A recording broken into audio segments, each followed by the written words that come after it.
Happy Friday and welcome back to our podcast series entitled Intentional, especially this week when we have allowed the Lord to shine the bright light of His love on the places of our heart that need His love the most. And as we have very reverently unpacked together this week the place in our hearts that have secrets, I just want to again say it's a real gift to be with you this morning.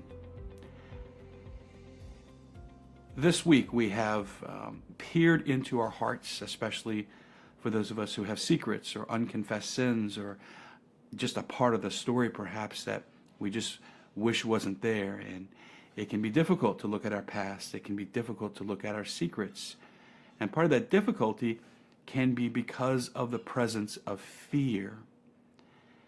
And one of the things that I've learned in my life is that there's a difference between giving it to God versus, God, I give you permission to come in. Perhaps you have had the same experience that I have had, that whenever we're in conversation with people about some of the more important things in life, people often respond to us with these little one-line colloquialisms in life. God never gives you more than you can handle. Everything happens for a reason. Or one of the ones that I hear most often is, well, just give that to God. And what I have found in my life and what I have often experienced as a spiritual director listening to people is that it's very difficult to give to God the very things that we cling to the most, such as control or even fear. And so when we look into our hearts and we acknowledge what's there, especially around our past or especially around our secrets, we can acknowledge that oftentimes with the fear, it can be very difficult to give that to God because it's the only thing protecting us, you might say, from the pain that's in our hearts. So if you've ever tried to give it to God, your secret or the fear, the control or whatever is around that place in your heart, I just want to encourage you today that not only is that a common experience, but actually in my own personal life have never been able to give it to God as much as I have been able to give Him permission to come in to that place in my heart.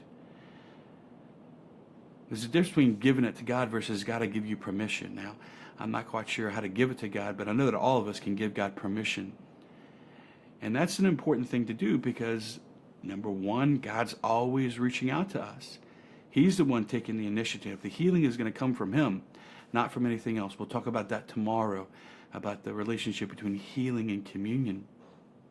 But for many of us, we're not going to be able to experience that communion unless we, first of all, give Him permission to dwell in that place of our life that perhaps we have consciously, with our will, built a wall around to keep Him out.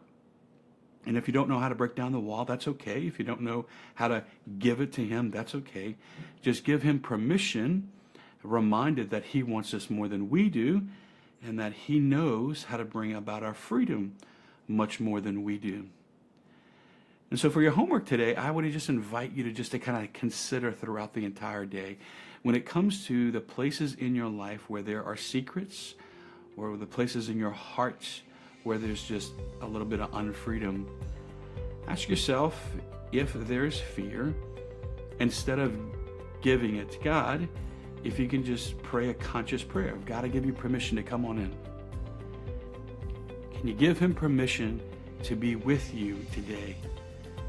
Because that's the first step for many of us to the healing and the freedom that we long for. Come on back tomorrow as we kind of conclude the week. We'll talk about the relationship between communion with God and healing, which is what I think a lot of us long for. But on this day, let's just give God permission to be with us. And as we find our hearts longing for Him, be not afraid, for God is with us. God bless you.